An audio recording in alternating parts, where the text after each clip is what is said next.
उमेदवार हा शिवसेना शिंदे गटाचा असून त्याच्यावरती चाकू हल्ला झालेला आहे.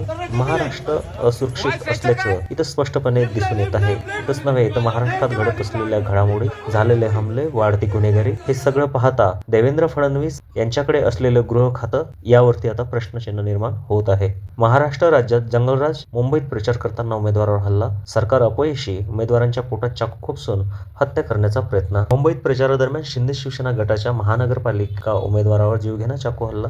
मुख्यमंत्री देवेंद्र फडणवीस यांच्याकडे गृह खातं असतानाही कायदा सुव्यवस्थेत वाजलेला आहे बोजवारा. संपूर्ण अपडेट पहा संगम समाचारवर. पाहत राहा संगम समाचार. तुम्ही जर चॅनलला सबस्क्राईब केलं नसेल, संगम समाचार या यूट्यूब मराठी चॅनलला सबस्क्राईब करा. तसेच हे बातमीपत्र इतरांना शेअर करा. कमेंट बॉक्समध्ये तुमची प्रतिक्रिया द्या. पाहत राहा संगम समाचार. कायदा सुव्यवस्थेचे वाजले महाराष्ट्रात बारा.